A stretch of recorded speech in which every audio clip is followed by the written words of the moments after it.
യിൽ തന്നെ കല്ല് കടിക്കുകയാണെങ്കിൽ, കുത്തുവാക്കുകൾ കൊണ്ടാണ് അവളെ ആരതി ഒഴിഞ്ഞു വരവേൽക്കുന്നതെങ്കിൽ, ഉള്ളം തകർന്ന് കണ്ണീരിൽ മുങ്ങി അവൾ ലോകത്തുള്ള സകല ദൈവങ്ങളെയും തന്റെ കൈത്താങ്ങിനായി നൊന്തു വിളിക്കുമെന്നത് സത്യം. പക്ഷെ നാളെ മുതൽ പാർത്ഥസാരഥിയുടെ സാരഥിയാണ് താൻ എന്ന ഉത്സാഹ ചുവടുകളുമായി അമ്പലപ്പുഴ കണ്ണന്റെ അഗ്രശാലയിലേക്ക് തുള്ളി കുതിച്ചു വന്ന വിജയകൃഷ്ണനെ ഒരു നാട് മുഴുവൻ നിർദ്ദയം തള്ളി പറഞ്ഞപ്പോൾ, കണ്ണാ, നീ എന്നെ കാത്തോളണേ, നീയെങ്കിലും എനിക്ക് കൂട്ടായിരിക്കണമേ എന്നായിരിക്കാം അവൻ നൊന്ത് വിളിച്ചിട്ടുണ്ടാവുക. എങ്കിലും എന്തിനും ഒരു പരിധിയില്ലേ? കൊള്ളിവാക്കുകൾക്കും കൊസറാക്കൊള്ളികൾക്കും ഒരന്തവും കുന്തവും ഇല്ലാതായാൽ എങ്ങനെയാണ് 10-20 വയസ്സുള്ള ഒരു ആൺപിറപ്പിന് എത്രയെന്ന് വെച്ചാ ക്ഷമിച്ച് സഹിച്ച് നിന്നു കൊടുക്കാൻ കഴിയുക? മാത്രമോ, വന്നു കയറിയിരിക്കുന്നത് ഒരു കൊമ്പനാനയാണെന്ന വിചാരം പോലും ഇല്ലാതെ പെണ്ണുങ്ങളും പിള്ളേരും അടക്കമുള്ള നല്ലൊരു കൂട്ടം നാട്ടുകാർ ചാരിക്കിടക്കുന്നതോ അവന്റെ മേലേക്കും. സ്വന്തം ശരീരം തന്നെ താങ്ങി നേരെ ചൊവ്വേ നിൽക്കുന്നത് വല്ലവന്റെയും ജാമ്യത്തിലാ. അപ്പോഴല്ലേ കുറെ അഴക് റാണികൾ തന്റെ മേലേക്ക് ചാരാൻ വരുന്നത്.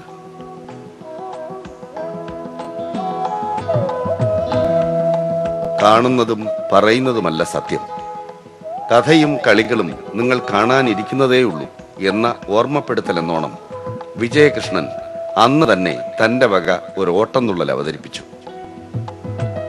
ആന പൊടുന്നനെ പിന്നോട്ട് ചാടി മാറിയപ്പോൾ ചാരി നിന്ന് സുഖിച്ചവരെല്ലാം ദേ കിടക്കുന്നു, പത്ത പടുക്കോ എന്ന് ചക്ക വെട്ടിയിട്ടതുപോലെ.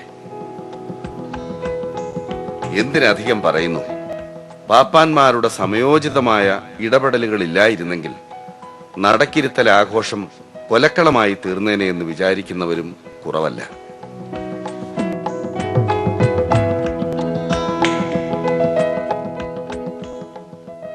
നടക്കിരുത്തുന്ന ദിവസം മുതൽ ചേട്ടൻ തന്നെയാണ്. എന്റെ ചേട്ടൻ റിട്ടയർ ആവുന്നവരെ ഇവന്റെ കൂടെ തന്നെ 20 കൊല്ലം ഈ ഒറ്റ ആനയുടെ കൂടെ ആയിരുന്നു. ഇവൻ വരുന്ന സമയത്ത് ഈ കോലമൊന്നും ഇല്ലായിരുന്നല്ലോ അല്ലേ? ഭംഗിയുള്ള ഒരു ആനയായിരുന്നു. അത് എന്തായിരുന്നു ഇവന്റെ ഒരു അവസ്ഥ? കൊണ്ടുവന്നപ്പോൾ ആനയില്ല, പിന്നെ ചവറയില്ല, ഡയനത്തിന്റെ അവിടെ പൈപ്പൊക്കെ ഉരുട്ടി കൊമ്പുമൊക്കെ തേഞ്ഞില്ല, സൂചി പോലെ കൊമ്പുമായി വലിയ അസുഖഞ്ചരമായിട്ടാണ് കൊണ്ട്. അവിടെ പൈപ്പ് പണിക്കാരനായിരുന്നു. പൈപ്പിലെ വലിയ കുഴലുണ്ടല്ലോ, സിമെന്റിന്റെ ചവറയും തെക്കോട്ടെല്ലാം കുഴൽ ഉരുട്ടുമൊക്കെ ആയിരുന്നു അവിടെ കൊണ്ടുവന്നത്. ആനയുടെ ജോലി അങ്ങനെ കൊണ്ടുവന്ന് വെറും തീറ്റയൊന്നും ഇല്ലാതെ ആന അങ്ങ് അസുഖഞ്ചരമായ ഇവിടെ കൊണ്ടുവന്നു. അതിൻ്റെ ഇടയിൽ നോവും സ്ഥിരമായിട്ട് ആനയ്ക്ക് ഉള്ളിൽ എന്തെങ്കിലും കൊടുത്താൽ നോവായിരുന്നു. അതുകൊണ്ടായിരുന്നു നോവ്. പിന്നെ ഞാനൊരു കുറച്ച് നാൾ പിന്നെ ഒരു പച്ചമരുന്നൊക്കെ ഉണ്ടാക്കി കൊടുത്താൽ നോവ് മാറ്റിയാൽ പിന്നെ ആന നന്നാവാൻ തുടങ്ങി. നന്നായി തുടങ്ങിയത് അങ്ങനെയാണ്. ആ നോവ് മാറി കഴിഞ്ഞാൽ നന്നാവാൻ തുടങ്ങി. ആ പച്ചമരുന്നിന്റെ സ്വാദ് ഇപ്പോഴും എന്റെ നാവിലുണ്ടാവോ? ഒക്കെ ഉണ്ടാവും. ഇപ്പൊ ആന ചേട്ടനെ കണ്ട തിരിച്ചറിയൊന്നും ഉണ്ടാവും? അറിയും. പക്ഷെ നമ്മളങ്ങോട്ട് ചെല്ലത്തില്ല. കാര്യം ഈ ഒറ്റച്ചട്ടമായ കാരണം നമ്മുടെ അനിയനാണ് ഇപ്പൊ കൊണ്ട് നടക്കുന്നത്. അതായത് അവനൊരു ദോഷം വരില്ലോ എന്ന് നമ്മൾ പരിസരത്തോട്ട് വരുന്നില്ല, ചെല്ലാറില്ല. എങ്കിലും ഏതെങ്കിലും ഒരു ഉത്സവം നടക്കുമ്പോൾ ചേട്ടൻ ദൂരെയൊക്കെ ചെല്ലും. എന്നാലും അവൻ നമ്മളെ തിരിച്ചറിയുന്നതായിട്ട് തോന്നാറുണ്ടോ? ആന ശ്രദ്ധിക്കാറുണ്ട്. എന്നാലും നമ്മൾ അങ്ങോട്ട് ആനയായിട്ട് ബന്ധപ്പെടത്തില്ലെന്ന് കണ്ടപ്പോൾ ആന ചിലപ്പോൾ ഇതിലൊക്കെ കുളിച്ച് പോകുമ്പോഴൊക്കെ ആന ശ്രദ്ധിക്കും. നമ്മൾ ഞാനല്ലെന്ന് പറഞ്ഞ് ഞാനങ്ങ് പോകും. ആന നമ്മളെ നോക്കി നിൽക്കും. ശ്രദ്ധിക്കും ചിലപ്പോൾ. അത് പിന്നെ ഇത്രയും കൊല്ലം കൊണ്ട് നടന്നതല്ലേ, 10-20 കൊല്ലം കൊണ്ട് നടന്നു പറഞ്ഞാലേ അത്രയായിട്ട് വല്ലാത്തൊരു അടുപ്പമാണ്. പിന്നെ നമ്മുടെ ചെറുക്കനാ, അത് കാരണം ഞാൻ ഒട്ടും ആന ഒന്നും അടുത്തേക്ക് പോകാറില്ല. അതെ, ഒന്നുമില്ലായ്മയിൽ നിന്നും വിജയ സോപാനങ്ങളിലേക്കുള്ള വിജയകൃഷ്ണന്റെ കുതിച്ചുകയറ്റത്തിന് പിന്നിൽ, മാറ്റത്തിന് പിന്നിൽ പാപ്പാന്റെയും നാട്ടുകാരുടെയും എല്ലാം മനസ്സറിഞ്ഞുള്ള പ്രയത്നമുണ്ടായിരുന്നെന്നത് നേരെ. പക്ഷെ അതിനെല്ലാം അപ്പുറം ആരുടെയും കണ്ണിന് പിടിക്കാത്ത ഗ്രഹണിക്കോലത്തിന്റെ ആ അശ്രീകര കാഴ്ചയിൽ നിന്നും ആര് കണ്ടാലും മതിമറന്ന് നോക്കി നിന്നുപോകുമാറുള്ള മാരിക്കാർ വർണ്ണന്റെ മായിക രൂപത്തിലേക്ക് അമ്പലപ്പുഴ വിജയകൃഷ്ണൻ ഒരു ഉയർത്തെഴുന്നേൽപ്പ് നടത്തിയെങ്കിൽ അതിന് പിന്നിലെ യഥാർത്ഥ കാരണബോധൻ അമ്പലപ്പുഴ കണ്ണനെന്നോ ഗുരുവായൂരപ്പനെന്നോ ചൊല്ലാവുന്ന ഭഗവത് സ്വരൂപൻ തന്നെയെന്ന് വിശ്വസിക്കാനാണ് നാട്ടുകാർക്കിഷ്ടം. ഒന്നുമില്ലായ്മയിൽ നിന്നും തിരുവിതാംകൂർ ദേവസ്വം ബോർഡിലെ തന്നെ എണ്ണം പറഞ്ഞ ഗജരാജ പെരുമാൾമാരുടെ നിരയിലേക്ക് ഉയർന്നതും സാക്ഷാൽ ഗുരുവായൂർ പത്മനാഭനോട് തന്നെ സാമ്യം തോന്നിക്കും വിധം ചേതോഹര രൂപം കൈവരിച്ചതും കേവലം യാദൃച്ഛികം എന്ന് പറഞ്ഞ് എഴുതി തള്ളുന്നവരല്ല അമ്പലപ്പുഴക്കാർ. അതിനുമപ്പുറം ഗുരുവായൂരും അമ്പലപ്പുഴയുമായുള്ള അസാധാരണ ബന്ധത്തിന്റെ ഏടുകൾ വരെ നീളുന്നതാണ് ആ സാദൃശ്യം. അമ്പലപ്പുഴ വിജയകൃഷ്ണനും ഗുരുവായൂർ പത്മനാഭനുമായി അസാമാന്യമാംവിധം എന്തൊക്കെയോ സാമ്യവും സാദൃശ്യങ്ങളും ഉണ്ടെന്ന് കൽപ്പിച്ചു കൂട്ടുവാൻ അവന്റെ ആരാധകർക്ക് പ്രേരണയാകുന്നതും ഈ അമ്പലപ്പുഴ ഗുരുവായൂർ ബന്ധം തന്നെയാവാം. ടിപ്പുവിന്റെ പടയോട്ടക്കാലത്ത് ഗുരുവായൂർ ക്ഷേത്രവും ആക്രമിക്കപ്പെട്ടേക്കുമെന്ന ഭയത്താൽ ഗുരുവായൂരിലെ വിഗ്രഹം ഏറെക്കാലം അമ്പലപ്പുഴയിൽ കൊണ്ട് പ്രതിഷ്ഠിച്ച് വച്ചു പൂജിച്ചിരുന്നുവെന്ന് ചരിത്രരേഖകൾ സൂചിപ്പിക്കുന്നു. അന്ന് വച്ചു പൂജിച്ചിരുന്ന ആ ഇടം ഇന്നും ഗുരുവായൂർ നടയെന്ന പേരിൽ അമ്പലപ്പുഴയിൽ എത്തുന്ന ഭക്തർ തൊഴുതു വണങ്ങുന്നു. മാത്രമല്ല, വിശ്വപ്രസിദ്ധമായ അമ്പലപ്പുഴ പാൽപായസത്തിന്റെ പാചകവേളയിൽ പായസത്തിൽ പഞ്ചസാര ചേർക്കും മുമ്പ് വാസുദേവ എന്നുറക്കെ വിളിച്ചുകൊണ്ടാണ് അങ്ങനെ ചെയ്യാറുള്ളത്. ആ സമയത്ത് എവിടെയാണെങ്കിലും, ഗുരുവായൂരിലാണെങ്കിലും ശ്രീകൃഷ്ണ ഭഗവാൻ അമ്പലപ്പുഴയിൽ എത്തുമെന്നാണ് വിശ്വാസം.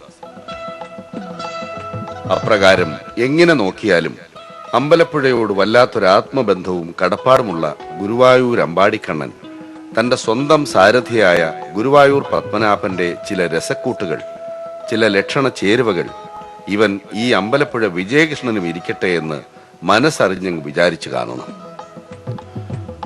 ഒറ്റ നോട്ടം കൊണ്ട്, ഒരു തലോടൽ കൊണ്ട് പാവം കുചേലനെ കുബേരനാക്കിയ അമ്പാടിക്കണ്ണൻ മനസ്സുവെച്ചാൽ പട്ടിണിക്കോലം പിന്നെ പാലാഴിനാഥനാവാൻ താമസമുണ്ടാവുമോ?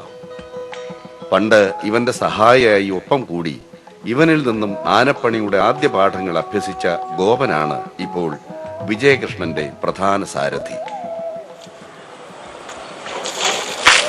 മതപ്പാട് കാലത്തൊക്കെ നമ്മൾ തിന്നാൻ നിറച്ച് കൊടുക്കുകയും ചെയ്യും. പിന്നെ നീരിൻ്റെ ഒരു അവസാന കാലഘട്ടമാകുമ്പോൾ, മൂന്നാം കാലഘട്ടമാകുമ്പോൾ നമ്മളൊന്ന് കുറച്ച് പിടിച്ച് നമ്മളൊരു പരിധിയൊക്കെ നോക്കും. ആഹാരത്തിൽ നമ്മൾ നോക്കി അങ്ങനെ ഉണ്ട്. 10 ദിവസം നമ്മൾ വാഴപ്പിണ്ടിയൊക്കെ ആ സമയത്ത് വലിയ താല്പര്യം, തണുപ്പാ, ഉള്ളി ചെല്ലും. പനന്തടി കൊടുത്തു കഴിയുമ്പോൾ അന്നേരം പിന്നെ ഒലിക്കത്തില്ല, ഉള്ളി ശരീരത്തിൽ പിടിച്ചു വന്നു കഴിയുമ്പോൾ പിന്നെ ഒരു 4 മാസം കൂടെ പിന്നെ നിന്ന് കളയാൻ മതപ്പാടായിട്ട് തന്നെ പിന്നെ എത്ര മാസം വരെ ഉണ്ടാവും മതപ്പാട്? 90 ദിവസമാണ് ശരിക്ക് കണക്ക്. പിന്നെ ആനകൾക്ക് എല്ലാത്തിനും 4 മാസമൊക്കെ നിൽക്കും. കഴിഞ്ഞ പ്രാവശ്യം ഞാനിപ്പോൾ പുതിയതായിട്ട് അഴിച്ചുകൊണ്ടായിരുന്നോ അതോ എനിക്ക് ഇച്ചിരി ഇത് കൊണ്ടായിരുന്നു, ഒരു 2-2.5 മാസം എനിക്ക് വലിച്ചുള്ളൂ. അത്രേ ഉള്ളൂ. സാറിന് 4 മാസമൊക്കെ നിൽക്കും. 2.5 മാസമൊക്കെ വലിച്ചു. അവിടെയാ അതിനപ്പോ ചോരയ്ക്കാൻ പോയി ആരുതാണ് അതിന് അന്നേരം ഒരു സുഖത്തിനാണല്ലേ? അത് സുഖം. നമ്മള് മതപ്പാട് കേട്ട് മരത്തെ കെട്ടുന്ന സമയത്ത് ഇങ്ങനെ വെള്ളം ഒഴിച്ചു കൊടുത്താൽ അവിടെ വെച്ച് വരച്ചോണ്ട് അവിടെ പൊട്ടിക്കത് അവിടെ പറഞ്ഞ കേക്കത്തില്ല. വാലൊക്കെ അത് ചൊറിഞ്ഞ് കളയാൻ അവിടെയാണ് മരത്തേല് നമ്മൾ പറഞ്ഞ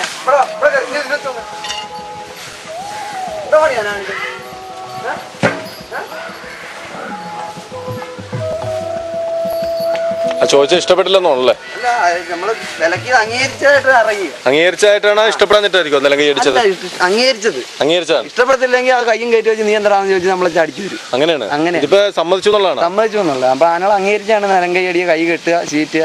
അതൊക്കെയാണ്. അപ്പൊ ആനക്ക് ചില ആനകൾ വഴക്കുണ്ടാക്കി നമ്മള് ചെല്ലുമ്പോ ഇതിന്റെ നമ്മൾ അങ്ങോട്ട് ചെല്ലുമ്പോ തന്നെ കൈയൊക്കെ കൊമ്പയൊക്കെ കയറ്റി വെച്ച് ചാടി വരും. അങ്ങനെയാണ് ആനകൾ ഓടിച്ചു വരുന്നത്. അംഗീകരിക്കുന്നതിന്റെ ദേഷ്യം പ്രകടിപ്പിച്ചല്ല. ആനകൾ നമ്മൾ പേടിച്ചു കഴിഞ്ഞാലും ആന അംഗീകരിച്ചെന്നുള്ളതിന് വേണ്ടി നിലങ്കൈ അടിക്കുന്നത് സമ്മതിച്ചു. നമ്മളെ തല്ലണ്ട, ദേഷ്യപ്പെടണ്ട എന്നുള്ളതാണ്. ഒറ്റച്ചട്ടക്കാരൻ എന്നതാണ് വിജയകൃഷ്ണന്റെ പ്രധാന സ്വഭാവ സവിശേഷത. ഒരു സമയം ഒരൊറ്റ പാപ്പാന മാത്രം, അതായത് അവന്റെ മനസ്സിലുള്ള ഒന്നാം